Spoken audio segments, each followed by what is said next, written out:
is Mano's speech. Thank you, Chair, fellow Toastmasters,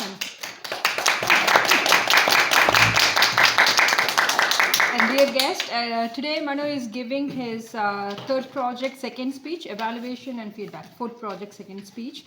So the purpose of this project is to practice applying feedback and serve as a speech evaluator during a club meeting. No, that's for the second one. Okay.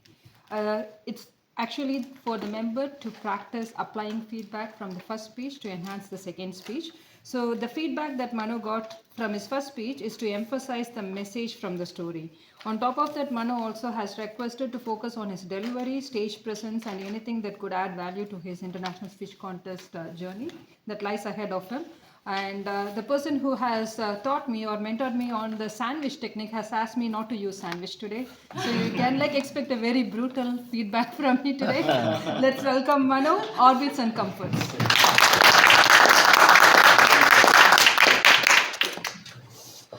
Good evening, fellow Toastmasters and guests. An exciting news I read recently. After 50 plus years, mankind is going back to the moon. So Artemis 2 is preparing itself. It's in the launch pad, and the launch is expected in the first or second week of February. And a feather over the hat is our own Canadian astronaut is in the crew. This is the first time ever a non-American is flying to the moon. So, proud Canadian woman. Definitely salute Mr. Jeremy Hansen.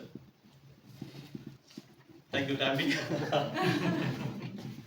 When I was reading this news, I also got reminded of orbits. Orbits are the pathway for a rocket to reach its destination, just like pathways for Toastmasters. It teaches us a lot more than a path. An orbit is a curved path any object takes around another larger massive object under the influence of gravity. There are a lot of orbits out there, but I'm going to talk about one or two orbits today. And one such is a geosynchronous orbit. A geosynchronous orbit is an altitude where you place a satellite or any object that revolves around Earth with a in the same synchronous motion with the Earth. Right? So it will be traveling in a faster velocity, but it will be tied to the Earth. So the satellite will be focusing on the same location back in Earth. That's called a geosynchronous orbit. So just a piece of information, we will get back to geosynchronous orbit later. When in an orbit, if you want to increase the altitude or if you want to escape from the orbit, a satellite will go through a process called a prograde burn. It's very simple. When an object is over an orbit, around an object, you give a small nudge in one position when it is very close to the massive object. As you see from the animation, a small nudge, a small increase in velocity. Now it will be falling to a higher orbit. It will be reaching a higher orbit. That's called a prograde burn. And similarly, there is something called a retrograde burn. It is giving a velocity in the opposite direction to slow down, just like accelerating or decelerating your car. So when you want to decrease the orbital velocity, orbital altitude, you just give your thrust force or the force in the opposite direction so that it will drop down in its altitude. This is a retrograde burn. So combining both these prograde and retrograde burn, any satellite will achieve something called a Hohmann transfer orbit. So Hohmann transfer orbit is the basis of anything that you put out there in space.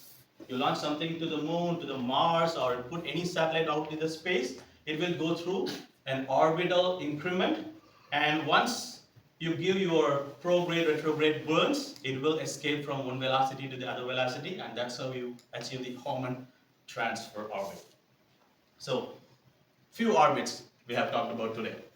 And this is the projected trajectory, the pathway for the Artemis 2 I have talked about. So it is how it's going to go to the moon. So it will go around the Earth for a couple of times, giving the retrograde burns, and then it will go circle the moon, gets back to Earth.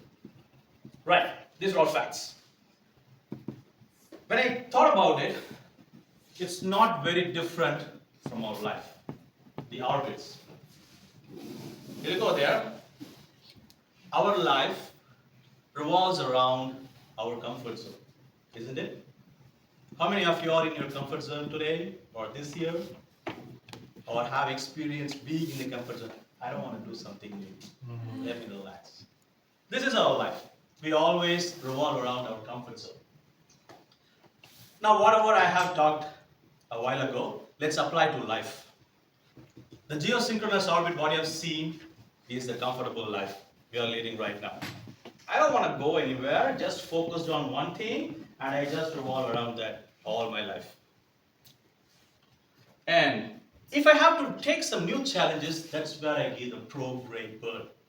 Want to do something new? Give a small nudge to yourself. You will see yourself doing something new. Like our own Tom and Niall participating in the contest last week. That was a new challenge, right? From your comfort zone, give yourself a nudge. Also, the retrograde burn, the opposite direction, what you give yourself, are the checkpoints. Whenever you are doing something, pause, retrospect yourself, and see whether you are doing the right thing, you are going in the right pace, whether you are doing everything as you expected. That's your retrospection. That's the retrograde burn. And doing this new challenges and retrospecting yourselves, what we have talked about as the almond transfer orbit, you will get new excitement in doing new challenges. That's where you want to lead in your life. Now, you can ask me, okay, I don't like new challenges. What's the big deal? I can stay doing whatever I'm doing, and I'm comfortable there. What's the big deal? Now, here's the big deal. Any satellite which is in the orbit doesn't give any prograde or retrograde burn, will decay and eventually fall back to Earth because of friction, a lot of changes in the space environment, malfunctioning, a lot of different things that will lead the satellite to decay back and crash into Earth. And that's your life when you don't take new challenges. You do the same comfortable thing every time, we will be orbiting the same thing, and we will crash. There's a saying, boredom kills more people than bullets. Isn't it? You do the same thing again and again, you will get bored to death, and that will kill you. And that's where we will be searching for new excitements.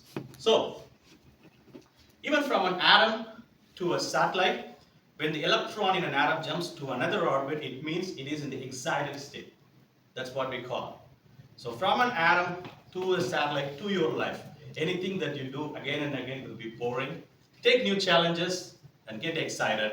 That's when you succeed. Thank you so much.